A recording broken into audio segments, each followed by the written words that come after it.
Good morning, good afternoon, good evening. Welcome to Wisdom from the Aerial View, the podcast for those who wish to learn how to crush their anxiety and find meaning and purpose in their lives.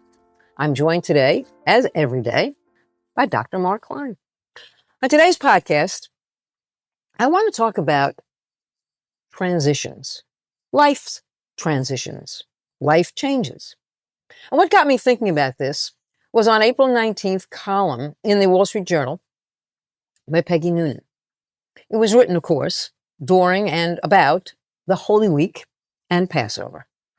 In it, she talks about the season and what it means on many different levels.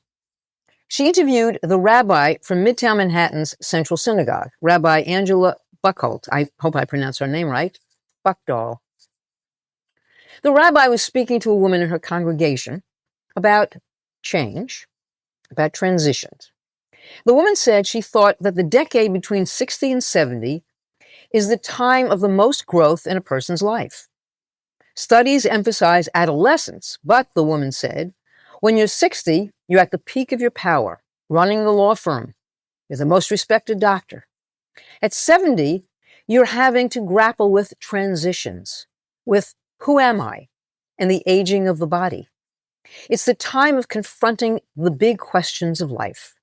The rabbi then said, and I quote, "This is a fruitful time to ask the questions about what we want to be.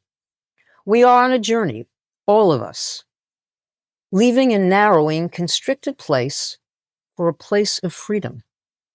This is a narrative that happens in every generation and in each of our lives." So transitions.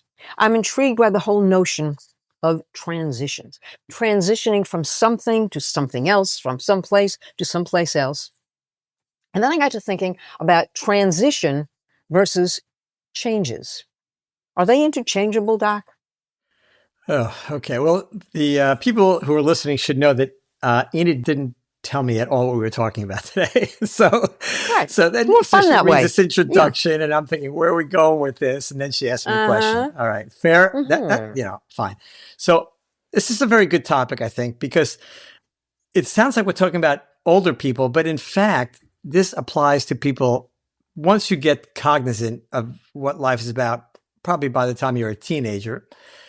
Then these rules apply and these ideas apply, and we don't have to be worried about whether it's which decade is the decade of most growth, 60 to 70. Well, a lot of people don't get to 60. So I hope that's not it for those people who don't get to 60. So transitions look very different from the aerial view. That's why I wanted to talk about this, because that's what it's about. Go ahead. It's so great because conventional wisdom, as I've gotten older, I have unfortunately learned, and I say unfortunately for a reason because it's disappointing. I've unfortunately learned that conventional wisdom is most of the time wrong. Not all the time, but too much of the time it is wrong. Our experts are wrong. What we assume to be true is wrong. We get disappointed. You mean the people that run the world don't know what they're doing? Oh God, I thought they did. So you begin to recognize that conventional wisdom is a trap. You need to escape from conventional wisdom on a regular basis if you want to be able to see the world more clearly and more realistically. So the reason I talk about conventional wisdom is that we evolve and we transition and we go from one phase to the other. And it does appear that way. And you've heard me say this before. It does appear that's what's happening, that there's this continuum, there's this river we're rolling down in our small canoe.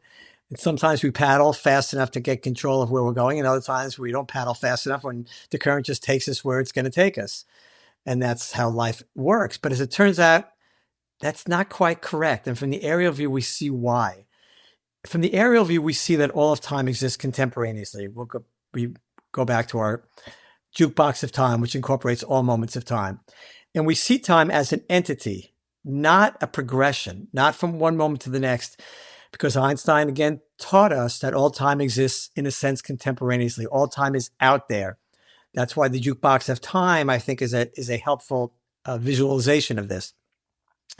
So if all time is truly out there, if all moments exist, as Einstein has proven contemporaneously, then there really isn't a river that's flowing, and there really aren't transitions. It looks like there are, but we're just on different pages of the book, of the novel we talk about. So you and I have used the novel, or I've used it and you've tolerated it, the metaphor of the novel as a story of how a life works. And so we're on page 10, we're on page 50, we're on page 100, and so on. All those pages exist at the same time. We pick up a book and we start reading. If we quickly flip from page 1 to page 100 isn't blank, waiting for us to get there to fill in the words. Page 100 has already got words all over it, as is page 200 and 400. All those pages are already written. They don't wait for us to get there to have the words appear. So that's kind of how life is. That's what the jukebox of time tells us. All those moments are there. So these transitions appear to be evolution transitions from one period to the next, but it's just that we're on a different page. We're on a different page in our book, which is why I am able to say at my age that when we talked about this, when something happens, something medical, whatever, I don't get freaked out about it. I may not like it. I don't like it. I definitely don't like it, but I don't get freaked out about it. I often laugh about it. I go, oh, well, here I am on page 317. I'd prefer to be on page 12 when I was outside, right, playing with my friends in the schoolyard, or going to your house for a party when we were in middle school. But I'm not. I'm on page 317, and that's okay. That page has always been there, just as all the pages of my life that preceded these pages are also still there. They never go away. And so this idea of transitions is different. The better way to look at it, not only do I think it's more accurate, but I think it's a better way because it's so much more peaceful and tranquil and pleasurable to say, oh, now I'm on this page. Okay, I'm experiencing things that I might not like because they're associated with the age I'm at. But it's okay. It's just, I'm getting to experience the whole shooting match. In life, you want to experience all of it. That's why we're here, to make that evolution. To make that evolution, you have to experience all these things. That's why you can't pick up a manual when you're 8 years old or 12 years old and say, okay, what do I have to, let me read about life. Let me read about everything I have to learn, everything I have to experience, and what other people did. And I don't have to worry about going through it. I've read it and I know it. No, life is experiential. You must go through these things. That's required. So transitions, just to wrap this up, I view transitions as just arriving at a different page in the story that is your life. But okay, are we not, again, I asked this last time, are we in fact not just using semantics? So you're talking about it's not a transition, it's an evolution. So what's the difference? No, I didn't explain it well enough. What I mean is, if you look at the jukebox of time, if you look from the aerial view that all time exists and that your life is a book, starts on page 1 and ends on whatever page it ends on. Right. When we read a book, we don't say, oh, I'm transitioning from page 1 to page 50, right? Oh, where are you now? I'm on page 50. Somebody says, how's the book? Good. What page are you on? I'm on page 50. They don't say, oh, how is the transition from page 1 to page 50, right? So but it's not a transition. Say, let's turn the page.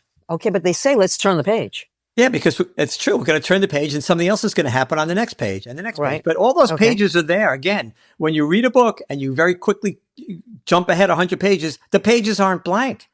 They're not waiting for you to get there to be filled in. They're there. They're already written. So is the story of our life. That's how it works. The jukebox of time. Time is an entity, not a process. But somebody's got to write that book, right? So let's get back to the book. Okay, let's talk about the book as a metaphor. So if our life is in the book, right? I mean, it's on page 13 or page 1300. In between, somebody wrote. It's a long book. Hopefully we got a long life. But who wrote that book? Who's the author of the book, Mark? Who's the author? That's such a great question. When you understand how time works, you do end up with a couple of difficult questions that you have to deal with. And I'm not going to tell you I know the answer, unfortunately, because I don't. Nobody does. But I can tell you that page is written. I don't know how and who wrote the story. I don't know. I mean, do we each write our own story? Sometimes we find like we're just kind of in the middle of something. We show up. I'll tell you a little story. I like to tell these little stories, right? Yes, yes. So when I was a resident, meaning after I finished medical school and I was in my years of training, I had a mentor who was and I was training in radiology. There was a mentor who was a fascinating guy. He was very, very smart, very wise. And he must have been at this point, I'm going to guess late 60s, maybe 70, not that old. And I just admired the heck out of this guy, and everybody did. Plus, he was an elegant gentleman, the kind we don't see anymore. Always well dressed, well groomed. He was just an elegant guy in every single way. And we got to be fairly close. And then at the last year of my training, I stayed on to do what's called a fellowship to get a little extra training. So I was probably, in terms of people in their training, I was the most senior person in the department at that point. I'd been there the most number of years. And then one day I walk into the hospital in the morning and somebody tells me he's in the emergency room. So I run over to the emergency room and I walk right into the emergency room because I'm a doctor. I spent a lot of time in that emergency room actually working there.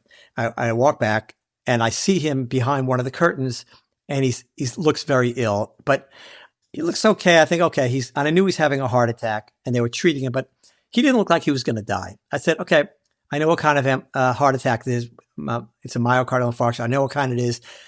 These people usually do pretty well. This is a long time ago. Now they do a heck of a lot better. But in those days, more people die, but still a lot of people with his particular type of heart attack survive. And I just assumed he was going to survive. He was sitting up, I said, I'm not going to bother him.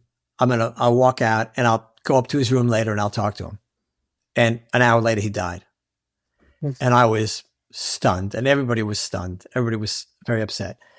And a day later, or maybe I think a day later, the chairman of the department, who was a very famous, internationally known radiologist, guy scared the crap out of all of us, super smart guy, but he was the chairman of the department. And he comes to me and he says, Mark, he says, I would like you to give a eulogy at his funeral to represent all the students, medical students and residents he taught over the years. And I'm thinking, yikes, I've never done this. So I said, I'm honored. Sure, I'll give it a shot. So fast forward, funeral comes, the place is packed with people, right? And I'm standing up there. At this point, I had not done a ton of public speaking. And I was nervous. And I started to give this eulogy that I had written. And at one point, I get very choked up, not surprisingly, but I make my way through it. And one of the things I said was that he was so smart that I would rather have the information in his brain than in the entire departmental library that had held all our books. In those days, there was no internet. So we finished, the funeral's over, and one of his daughters, who's an adult, comes over to me and said, we never knew our dad was so smart. We never knew that this part of him, to us, he was our dad. Yeah, we knew he was a doctor, but we didn't know all this. And they said, you must come back to our house now with us. So the family, on a funeral, after a death, the family goes home, and there's generally a small group for at least for a while, the family. And here I am. I felt like this interloper. Like, what in the world am I doing here? It's his family, his children, their spouses, maybe a few other people, and me. Yes. What in the world am I doing there? I felt like this incredible interloper. And yet, so it was almost like an out-of-body experience. And that is to me, in retrospect, a perfect example of the aerial view. Because in a sense, even though I was there, I was looking at this from above, from afar, as an observer. I wasn't part of this family, yet here I am in the middle of it. And it allowed me to experience what they were experiencing, even though I was not part of the family. So what am I trying to get at here? Is that when we look at the world in a very mundane way, the daily life that we go through, the ups and downs, but all of a sudden you're in a situation that is so foreign to you that you feel not a part of it, but as an observer, apart from the situation, you get a certain perspective of the world and of life that at that point I'd never gotten before. It was really my first glimpse, in a sense, of the aerial view, to be the independent observer, to watch what was going on, to realize I could be there, but I could just as easily have been somewhere else. So once you experience, this is why we spend a lot of time talking about the aerial view. Once you do this, these concepts all look totally different. The concept of transition looks totally different. When you can remove yourself and look from afar to be that independent or disinterested observer, watching what's going on, the perspective of everything changes. Again, we've talked about it. It's much more tranquil. It is much more comforting. So you don't worry about my transition from middle age to senior status. It doesn't look that's not how it seems. It's just, you're just on a different page. You're just in a different place. You're in a foreign land in a sense that you weren't in before. You're in the middle of this family who's grieving when you're not part of the family, right? You see it in a totally different way. And it's so much, it's liberating. It frees you from all the emotional stress that is contained when you see yourself as being put into a period of your life that you don't really want to be in, right? I don't want to be older. I want to be younger, right? Yeah. So I don't know if I'm making the point here, but the idea is to take the place of, to remove yourself and become the independent observer. And then you see these things quite differently. Well, I have two thoughts are jumping in my head, and then I'll get back to one of them. One of them is, the first one, it's interesting that you chose the field of radiology, sort of as an observer, if you will, of the internal goings on of our bodies. I always think it's interesting to ask doctors why they chose the specialty they chose. So I'm going to ask you, maybe it has nothing to do with any of this, but why radiology? All right. Well, this answer is not going to be as interesting as you might hope, but I started in internal medicine to be a practitioner, in a sense, we call primary care now, but internal medicine is especially specific in type of primary care, because I wanted to see patients. I love seeing patients. And then when I was in my first year of training, radiology was exploding with the coolest new equipment, CT scans, ultrasound, MRI had not even come on the scene yet. There were all these new, very cool things. And in those days, when you were in the hospital as an intern, you would draw, in other words, when I was there, we drew blood from the patients. I did it. There was no IV team or blood drawing team. There was no team. I was the team. I did everything on my patients. I'd see them in the morning. We'd go on rounds. I'd decide what tests they'd need. I'd draw their blood. I'd order their x-rays and so on. And since nothing was digital in those days, so at the end of the day, an intern or a resident has to go down and collect all the data. So you run around the hospital collecting data. You go to the lab because it's not showing up on your computer. There is no computer. So you run to the lab and you get the results. And then you run to radiology and you talk to the radiologist and say, my patient had an chest x-ray or whatever it is. And you go over it with them. And so when I was down there, I know two things about radiology. One, these guys had the coolest new toys that were just changing medicine, opening up the inside of our bodies that we could never see before. You know, there's a term called exploratory surgery. In the old days, so if you didn't know what was causing somebody with abdominal pain, the surgeon would open them up and look. There's no such thing anymore. Now you have ultrasound and CT scans and MRI scans. Nobody does exploratory surgery anymore. So that was number one. It was exploding. It was probably the most exciting time in radiology. And number two, I noticed those guys in radiology were super smart and they were always happy because they were doing fun things. And the colleagues that I worked with in internal medicine were always depressed and often crying, right? So I said, And so these guys in radiology would recruit me. They'd say, hey, this is really fun. You should switch. And I went, nah, I want to see patients. And they said, no, you can see patients. It's all different now. So that's what happened. Okay. Yeah. Okay. That's interesting. But you still the It has observer. nothing to do with our conversation, but it does. Yeah. But it really does because it's because you're observing a patient from outside and inside, which is really interesting. To me, radiology is interesting in that you're really looking inside of people, which is what you just said. But let me go back to transitions and why that notion struck me, because you have been talking for weeks now, months now, about going from inward focused to outward focused. And to me, that said, as I was thinking about this, that's the transition. How do I transition, whatever word you want to use, from inward focused to outward focused? And so that's where I got hung up on this notion of transition. And I see that as the transition. And maybe it's just, again, a semantic thing. But isn't that basically what you're trying to do? Go from inward focused to outward focused? And how do we do that if we don't transition? Okay, that is, I agree with you. I agree with you, Enid. That is a transition. That is a change of state, let's say, from it's a wholly different way of looking at life. So where does it come from? Let's just back up a little bit.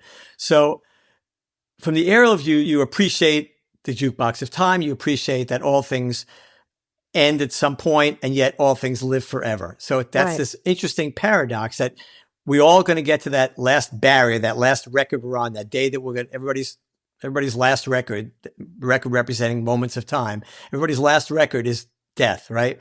And yet all the records that preceded that, every moment of a person's life is on a record and plays in perpetuity. So no moment ever dies. Every moment is truly now in its particular place and time. So things are not just memories. They still exist. We've talked about that. That's what Einstein showed us. Past, present, and future are just a stubborn illusion. All moments are alive in their particular place in the jukebox of time. And yet we individually run up against this barrier of death. So I like to say we never lose anybody because all the moments of their lives are going on in perpetuity, alive, just as this moment is now. And yet, obviously, there is an end record, and all the records that follow for the story of time, we're not on, right? We hit our last record of death. Okay. So you're left with this visualization from the aerial view of time, of life being very finite, and you're very aware of it. And you no longer are fooled by the fact that it looks like that we act as if we do everything right in life, we're going to win. You're disused of that concept that you can win life. There's no winning in terms of longevity. Longevity is not the point. And no matter what you do and how much money you make, how powerful you are, all your accomplishments, it doesn't matter. You're going to hit that last record. Okay. So when you appreciate that, you realize, okay, what then is the purpose? Why am I here? There's two choices. Either there's no reason and life is just a chemistry experiment, which I can't disprove. I don't think so. I think the evidence says exactly the opposite. But if somebody said to me, well, you can't prove it, I went, that's true. I can't prove it. So life could be a chemistry experiment, but I don't believe it. We've talked about a lot of reasons why. Or there is a purpose. What's the purpose? If it's not to live as long as I can, and it's not to garner as much power, wealth, or fame, because those all go to zero at the moment of our death, then what's the point? And then the light goes on and you go, oh, I see why I'm here. I'm here to make the most of my life. And how do you make the most of your life? By having the greatest impact. How do you have the greatest impact? By helping as many people as you can. Why are you doing that? Life is preparation. That's really the answer. When you look at all this in entirety, all the things we've talked about, it turns out, in my view, and I think it's a very compelling story, that life is preparation. What are you preparing for? For whatever comes next. What's that? I have no idea. What tools do you need to successfully get there? You need to make that transition, that evolution from being inward focused to caring about me, to caring about you. And at the same time, to wrap this up, it makes you feel great when you do that. If you want to have a happy, fulfilling life, spend as much time as you can caring about others and helping others. It's the magic formula. So let's talk about, that's the formula. How do you get there? How do I drink the potion that gets me from inward to outward focus? How do I do that? How, in fact, then, do I transition or evolve or whatever from inward to outward focus? How do I do that? Yeah, it's a fair question. The first thing you have to do is realize that's the point. So if you don't think that's the point, you think the point is just to be a brutal, horrible person, like so many people, unfortunately, we know, then you're not going to get there. Then you're going to end up at the end going, oops, uh-oh. Because on people's deathbed, most people feel the same way. They look back and they go, how did I do? And they get a realization. Elizabeth Kubler-Ross talked about this. How did I do? What was my life all about? Did I waste it? Did I make a difference? What did I do? I got a lot of money. Okay, great. That I can't use it anymore. As of tomorrow, I can't spend it. Right. So you have to get that realization first. Then it's a matter of, okay, how do you do it? Practice. You once you realize it, then you need to, we talked about how accomplishments are important to build that self-esteem. So you got to start when you're young. You build the self-esteem through accomplishments, and relationships. Through relationships, we understand, we garner the essence of what life is, of love and sharing and caring. And so it's a long process. You can't just say tomorrow I want to be outward focused. You can start, right? But you have to build that persona first. You have to build that person of substance that I like to talk about, who has self-esteem based on real accomplishments. That's because somebody said, here's a box of self-esteem. That doesn't work, right? You got to earn it, and you earn it through your accomplishments. And accomplishments are also related to how you treat people. You help somebody. If you're 12 years old and you're walking down the street and your neighbor takes her groceries out of the car and they all spill out, and you go over and help that person, that's great. That's training, right? That you're making that. You're starting to care about other people, not me, but them. And the younger you start, the better off you are. But it's never too late, ever. You can do this start the day before you die if you have to. Just Just do it. And it's practice. And you say, okay, when you find yourself focusing on yourself, that's not fair. I'm a victim of this. I'm a victim of that. That's a losing proposition. Don't do that. Turn it around. Say, no, I'm responsible for my own behavior. I can only be diminished by my own misdeeds. If somebody mistreats me, that's not their problem. That's not my problem. That's their problem, right? If they mistreat me, I don't have to worry as long as I didn't mistreat them. So these are the things you practice as you go along. And then you change that focus from me, woe is me, to I'll be fine because I'm working on it, but I'm going to spend my time trying to help other people as much as I can. And as you do that, that builds more self-esteem. That gives you a stronger persona. And you're slowly don't even realize that you're making this evolution from selfish to selfless, from inward to outward focus. It just happens by practice, by continuing. Every time you find yourself focusing on yourself, stop. Turn the camera around.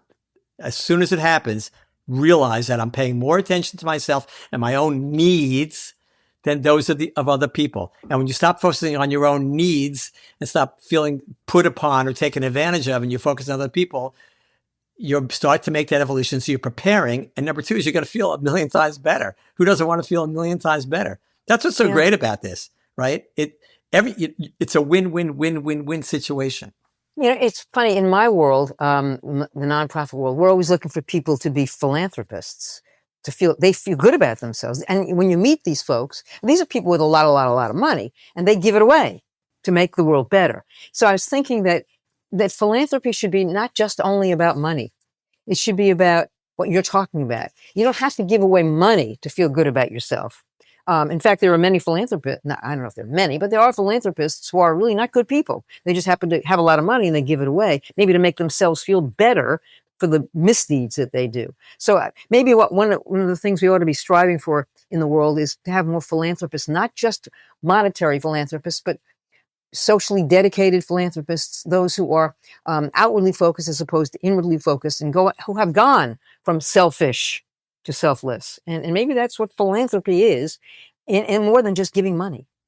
Yeah, I agree. I think all of us can do it, and it's hard. In a sense that it's hard to start to do. I'll give you an example. People call me almost every day, especially when I was seeing patients full time. But even now, people call me regularly, right, from all walks of life, and they got a problem, right, and they just need somebody to listen to or just help them, and just emotionally.